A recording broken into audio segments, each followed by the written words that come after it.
کہ نہیں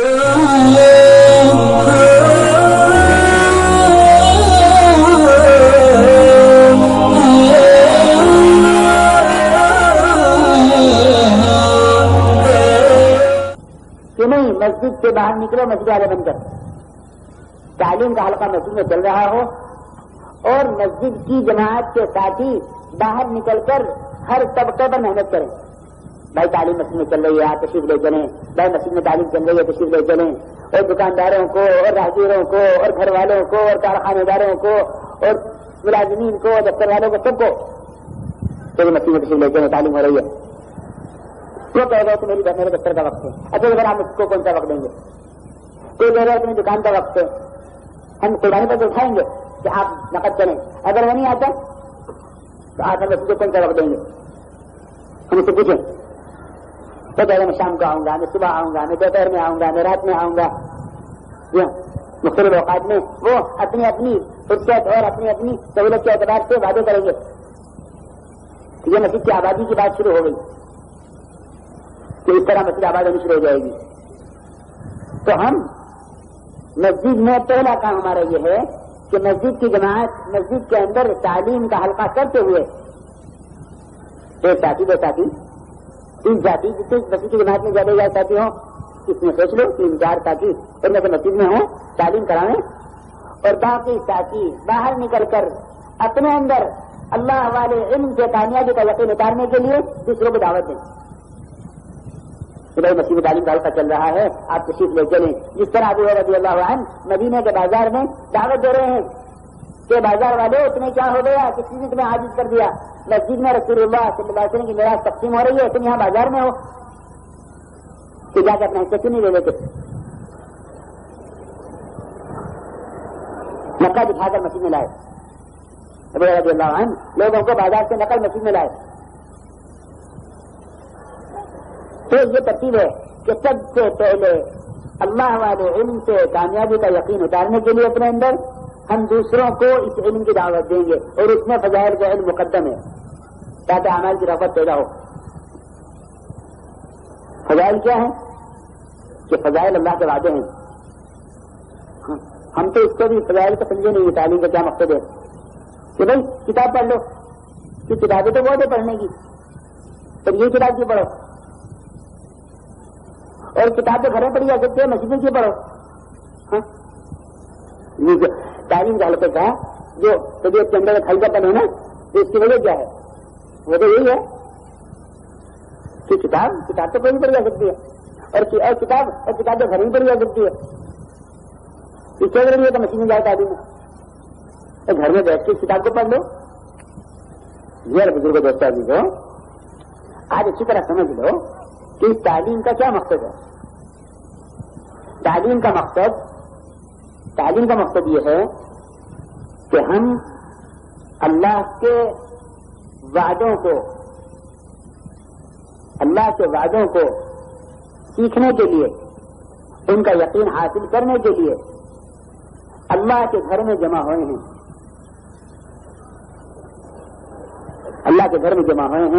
اللہ کے وعدوں کا یقین حاصل کرنے کے لیے جتنے فضائل ہیں، نماز سے متعلق، قرآن سے متعلق، ذکر سے متعلق، تبلیغ سے متعلق جتنے بھی فضائل ہیں،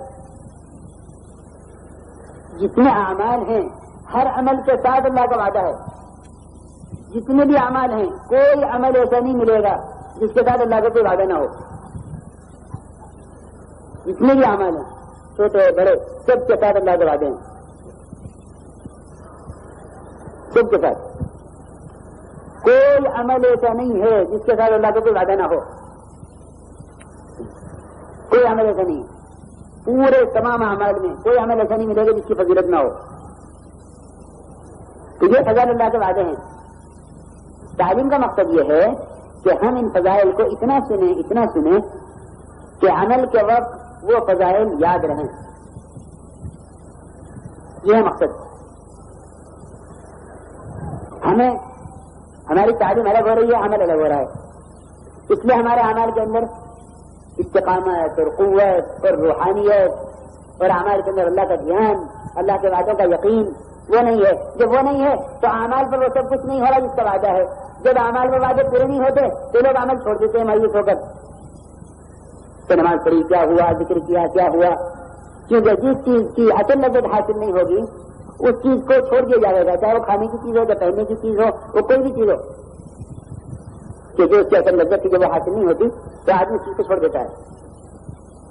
تو جتنے اعمال ہیں ان اعمال کی لذت ان اعمال کے وعدوں کے یقین کے ساتھ کرنے میں ہے۔ ہماری بات سمجھ رہے دوستو کہ نہیں؟ مشکل تو نہیں؟ تو تعلیم کا مقصد سمجھو اور اس کا طریقہ سمجھو۔ مسجد میں تعلیم ہو رہی ہے صبح کو اور 2.5 گھنٹے لگاتے ہیں ساتھی شام کو، تو صبح مسجد جماعت کے سارے ساتھی تعلیمیں دیکھیں، کوشش کرو کم سے کم آدھا گھنٹہ یہ تعلیم ہو، آدھا گھنٹہ کم سے کم یہ تعلیم ہو۔ کس طریقے سے ہو کہ ایک ایک حدیث کو پھیر پھیر کر اس طرح پڑھا جائے گویا آپ اپنے سننے والوں سے کچھ چاہ رہے ہیں، اپنے سننے والوں سے کچھ آپ چاہ رہے ہیں، یہ نہیں کتاب پڑھتے جا رہے۔ کتاب پڑھنا تو میں غفلت پیدا کرے گا، پڑھنا نہیں بلکہ پڑھنے کا مقصد، پڑھنے سے انکار کا مطلب یہ نہیں ہے کہ آپ تقریر شروع کر دیں تعلیم میں، بلکہ یہ نہیں کہ آپ کتاب پڑھتے چلے جائیں اور آپ کو خبر نہیں کہ آپ کا مجمع بیٹھا ہے، چلا گیا ہے، سو رہا ہے، باتیں کر رہا ہے، یا وہ چٹائی سے کھیل رہا ہے، تنکے توڑ رہا ہے، کچھ پتہ نہیں نا۔ ایک حدیث کو پڑھو، پھر مجمع کی طرف دیکھو بھائی کتنا بڑا وعدہ ہے اللہ کا نماز پڑھنے پر، پھر ایک حدیث کو دوبارہ پڑھو، پھر مجمع کی طرف دیکھو، پھر ایک حدیث کو تیسری بار پڑھو، پھر مجمع کی طرف دیکھو کہ وہ سمجھیں کہ ہم سے کہ یہ آدمی ہم سے کچھ کہہ رہا ہے، یہ نہیں کہ کوئی کتاب پڑھ رہا ہے اور لوگ بیٹھے ہیں کہ تعلیم تو ہوتی ہے، کہ تعلیم تو ہوتی ہے لیکن اس تعلیم کا مقصد تو حاصل نہیں ہوگا۔ کہ مقصد کب فوت ہو جاتا ہے؟ کہ مقصد جب فوت ہو جاتا ہے جب وہ چیز طریقے سے نہ ہو۔ تو تعلیم کا طریقہ ہے یہ کہ ہم ایک ایک حدیث کو کتنے بار، 3 بار 4 بار پڑھیں گے، کیونکہ کتاب پورا کرنا مقصود نہیں ہے کہ کتاب پوری ہو جائے، جو تعلیم میں مقام پر ہوں یا تعلیم میں اللہ کے راستے میں نکل کر ہوں۔ تعلیم کا طریقہ یہی ہے، چاہے کتاب سال بھر پوری نہ ہو، کتاب پورا کرنا مقصود نہیں ہے۔ جی ہاں، یہ دیکھیے یہ کتاب پوری ہو جائے تو پڑھتے چلے گئے، کتنے سفر پڑھے، آج 10 سفر پڑھ دیے اور آج 10 حدیثیں پڑھ دی، میں تو بار بار کہتا ہوں، لیکن ساتھی یاد بھی رکھتے کہ 4 حدیثوں سے پڑھنا بہتر یہ ہے کہ ایک حدیث کو 4 بار پڑھ دو،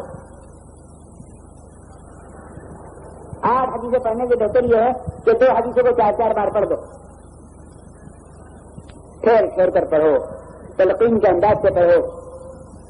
یہ دیکھو کہ ہمارے سننے والوں میں اس سے کیا تاثر ہے، یہ دیکھو، ورنہ تعلیم نہیں ہو رہی ہے، اسے تعلیم نہیں کہتے کتاب پڑھ دینے کو، اسی وجہ سے طبیعتیں اکتا رہی ہیں، یہ کوئی مقصد سامنے نہیں ہے۔ ایک روایت کو پھیر کر تلقین کے انداز سے پڑھو، کتنی بات؟ ایک تو بعض لوگ لمبی تقریر شروع کر دیتے ہیں، کتاب ایک حدیث پڑھی، کتاب بغل میں دبائی، بات شروع کر دی، وہ بہت جذبہ دعوت دینے کا کہ جس نے کتاب کے درمیان حدیث کے درمیان اپنی بات شروع کی کہ اس نے حدیث کی بے حرمتی کی ہے، اپنی بات کو حدیث کی بات پر فوقیت دی ہے، حالانکہ وہ زبان رسول اللہ صلی اللہ علیہ وسلم کی دعا فرما رہے ہیں کہ اپنی بات کو نبی کی بات پر فوقیت دی ہے کہ نہ یہ تو تعلیم کا وقت ہے، اس میں تقریر نہ ہو، کہ تعلیم میں صرف تعلیم ہو۔ ایک آدھ جملہ درمیان میں ساتھی کو متوجہ کرنے کے لیے کوئی مشکل لفظ آ گیا ہے، اندازہ ایسا ہو رہا ہے سننے والوں سے کہ وہ بات کو سمجھے نہیں، تو فوراً آسان کر کے اس کو کہہ دو 2 جملوں میں، اس کی وجہ سے۔ لیکن تعلیم ابھی اپنی سے بات کرنا کتاب بند کر کے کہ نہ یہ نہیں، 1-2 جملے سب سمجھانے کے لیے ایک وعید پڑھی ہے، چنا چھوڑنے پر عذاب کیا ہوگا، کہ وہ حدیث پڑھ کر مجھے کی طرف دیکھو بھائی نماز چھوڑنے پر کتنا بڑا عذاب ہے، بس اتنا، اس سے زیادہ کچھ نہ کہیے، کیونکہ متوجہ کرتے رہنا یہ تو تعلیم کو تعلیم بنائے گا، اور تعلیم میں کتاب پڑھتے چلے جانا کہ یہ ایسی غفلت پیدا کرے گا کہ جس سے تعلیم تو ہوگی لیکن عمل نہیں بنے گا. یہ تو طریقہ ہے تعلیم کا. اور ضرورت کیا کس بات کی ہے؟ کہ ضرورت اس بات کی ہے کہ ہم تعلیم میں جو حدیثیں سن رہے ہیں کس عمل سے متعلق، اس عمل کو کرتے ہوئے وہ فضیلت ہمارے دھیان میں ہو، یہ فضیلت ہمارے دھیان میں ہو. ذکر کرنے بیٹھے ہیں، اللہ کو یاد کرنے کے کیا فضائل ہیں، ذکر کرنے والے اللہ سے کتنا قریب ہوتا ہے. تلاوت کر رہے ہیں، تلاوت کرنے والے کے منہ کے ساتھ فرشتہ اپنا منہ کیسے لگا دیتا ہے، اور فرشتہ کیسا رہتا ہے، اتلو آیتن، ارے آیت اور پڑھ ہدایت. سوچو تو صحیح، اگر میں تلاوت کرتے ہوئے یہ سوچوں کہ مجھ سے فرشتہ منہ سے منہ لگا کر تلاوت کرنے کو کہہ رہا ہے، اتنا ہی تو ہے نا کہ مجھے اس کی آواز نہیں آ رہی ہے، اس کی بات تو یقینی ہے نا کہ وہ کہہ رہا ہے. بتاؤ دن چاہے گا کہ بھائی بس قرآن بند کر دو، میں بہت کر لیا. یا قسم کھا کے کہتے ہیں ان فضائل کے دھیان کے بغیر عمل کرنے کی وجہ سے ہمارے اعمال کی جان نکلی ہوئی ہے. اس کی وجہ یہی ہے ہمیں خبر ہی نہیں تعلیم کیوں ہوتی ہے. ہم نے وہ کتاب پڑھنے کو تعلیم سمجھا ہوا ہے.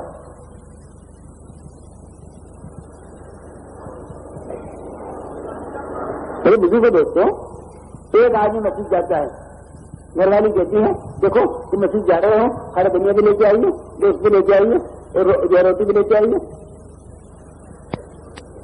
اس کا مسجد کی طرف قدم اٹھانا، ہر قدم پر نیکیاں، ہر قدم پر دریات کی بلندی، ہر قدم پر گناہوں کا معاف ہونا، اسے کچھ خبر نہیں. یہ تو گھر سے جس سامان کو لانے کی ہدایت دی گئی ہے نا، ان کو سوچتا ہوا گیا ہے، اور معلوم بھی انہیں کو سوچتا رہا، اور نماز کے بعد تعلیم میں اس لیے نہ دیکھ سکا کہ گھر والوں نے سامان منگوایا تو پہنچانا ہے. جب تک فضائل کو اعمال کے وقت میں یاد نہیں رکھیں گے بزرگ دوستوں، اس وقت تک عمل میں جان نہیں پیدا ہوگی، عمل میں لذت نہیں پیدا ہوگی. یہ فضائل کا مقصد ہے. ذکر کرنے بیٹھے ہو تو ذکر کے فضائل کو سوچو. میں نے تعلیم میں کیا سنا تھا؟ جب مسجد کی طرف جا رہے ہو سوچو مسجد میں نماز کی طرف قدم اٹھانے کے لیے میں نے کیا سنا تھا. تلاوت کے وقت سوچو الف لام میم پر 30 نیکیاں ملتی ہیں، ہر نیکی 10 کے برابر ہے، 3 نیکیاں ملتی ہیں. سنا فضائل کی تعلیم میں. لیکن میں سچی میں اپنے آپ سے پوچھتا ہوں کہ میں جب تلاوت کرتا ہوں مجھے خیال ہوتا ہے اس کا؟ ہم نے تو تسبیحات کو، تلاوت کو ایک عادت بنا لیا ہے. وہ عادت ہے، وہ پوری ہو جاتی ہے. اس عادت کی وجہ سے کوئی لذت نہیں عمل میں. عمل میں تو لذت عبادت کی ہے، اور عبادت اسے کہتے ہیں جس میں آدمی کے اندر احتساب ہو کہ اللہ مجھے اس پر کیا دیں گے، اللہ مجھے اس پر کیا دیں گے، اللہ نے مجھے اس پر کیا دینے کا وعدہ کیا ہے، نبی نے اس پر کیا ملنے کی خبر دی ہے. جی ہاں، سب کے عمل میں لذت ہوگی، ورنہ عمل بوجھ بنے گا کہ کتنا پڑھو گے بھائی، تعلیم کب تک ہوگی بھائی، نماز کتنے لمبی پڑھائے گا. جی ہاں، ابھی گزرا رمضان کہ تراویح بوجھ ہو گئی. ہاں کیوں؟ اس لیے کہ قیام لیل پر کیا ملے گا کچھ خبر نہیں. اس لیے میرے بزرگ دوستوں عزیزو، بہت سوچو اس بات کو کہ آخر ہم کیا کرنا چاہیے تھا، کیا کر رہے ہیں. تعلیم کو، فضائل کی تعلیم کو تعلیم بناؤ، اس کو اس طریقے سے کرو اس طرح آج کیا جا رہا.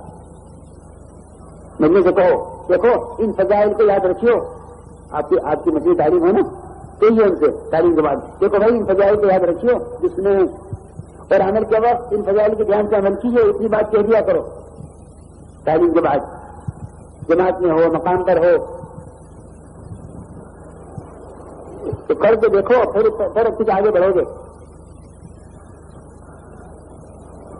تو اس میں اعمال کی حقیقت کھلے گی کہ پھر اعمال کی حقیقت کھلے گی تو پھر استقامت ہوگی.